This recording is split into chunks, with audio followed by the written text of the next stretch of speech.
But first, I think this is a fascinating dilemma of our times. Is paying an impoverished woman in India to carry your child immoral?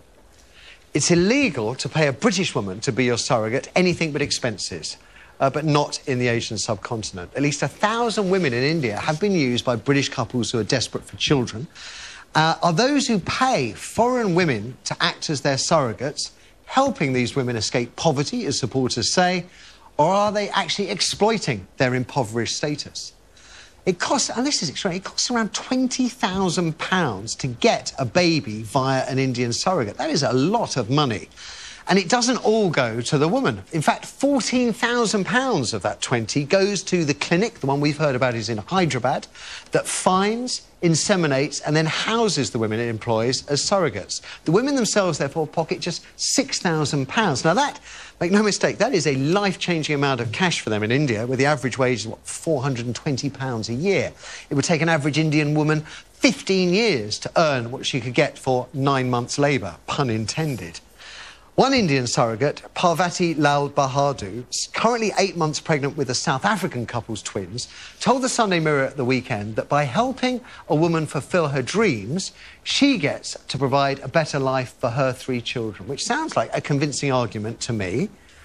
But is it?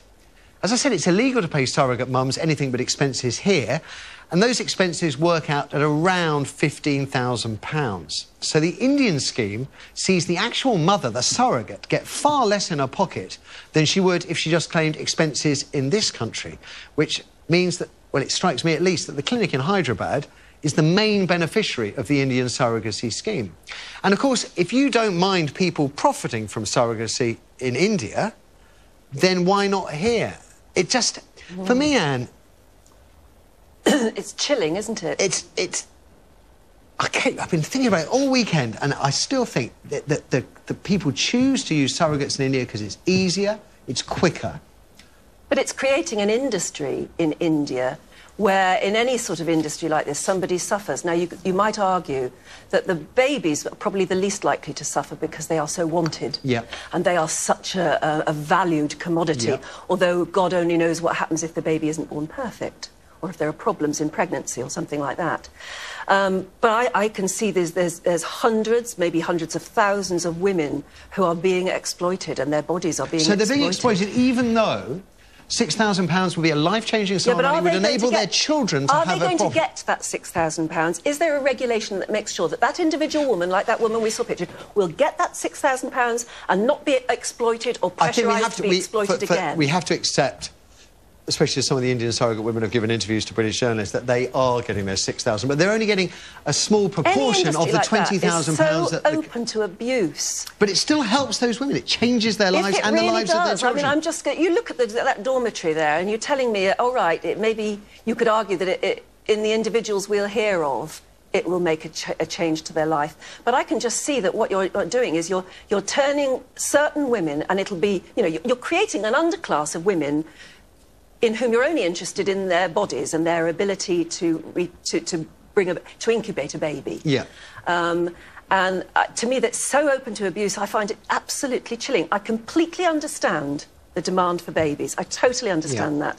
As somebody who's been able to get pregnant whenever I wanted, and sometimes when I wasn't quite expecting, and brought 5 babies into the world, I totally understand the demand for babies. Yeah. But when you create it, when you turn it into an industry, and that's what's happening in India, because they legalised surrogacy in India, which has created this enormous industry.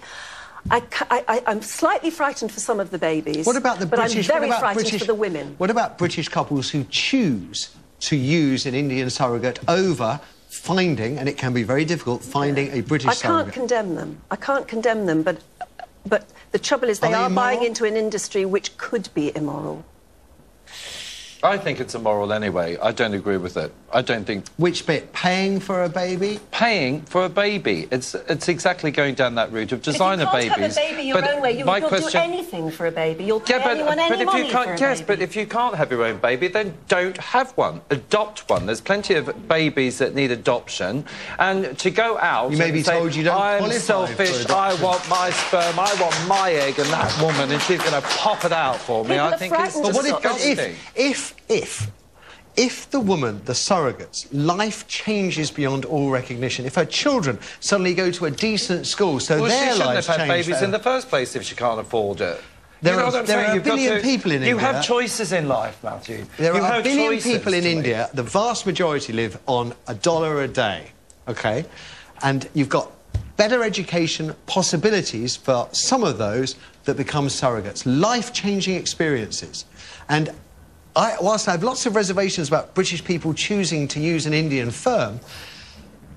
You could say the same thing about prostitution, couldn't you? You could say exactly the same. I needed it for my children. Yeah. So what if I give all that away for a couple of quid? It is as exploitative. No, I think it's wrong. I don't think it's morally good to be doing stuff like that. I think if you're, you know, if you're in a partnership, you want to have a baby and you can't have one, naturally, because it is a form of natural selection, protecting human beings against disease and stuff like that, then adopt.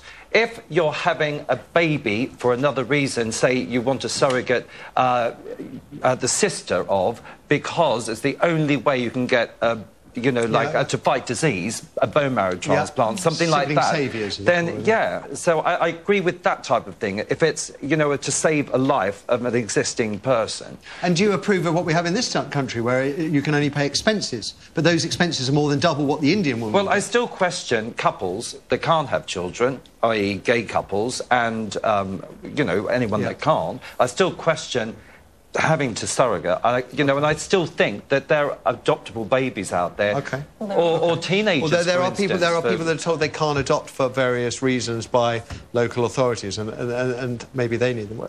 Stephen, what about you? I mean, immoral to use the services of an Indian surrogate? Yeah, I tend to agree with what Craig was saying. I think I kind of think it is immoral to, you know, if for whatever reason, circumstances, or, you know, because you just can't have a child in your partnership, then I think it's you know, it's one thing for someone like me to just sit back and say this, but, you know, there are some things in life that you just kind of have to wear a little bit, I guess. And if it does turn it into a kind of industry where, you know, this, I don't know, it doesn't sit comfortably with me. I often think, you know, it's more about, sometimes it's more about a couple doing what they feel they need to do to be fulfilled in their lives, as opposed to what's the best for a child being born into the world. I mean, I think I would. If I hadn't been able to have babies naturally, I would have gone to any length, I think. I really would have. But you think it crosses a line when you go from a British surrogacy where the woman gets expenses of £15,000 to a company in India where the Indian woman gets £6,000, where I but it costs you 20. strongly believe that we will end up with a whole generation of women being exploited. OK.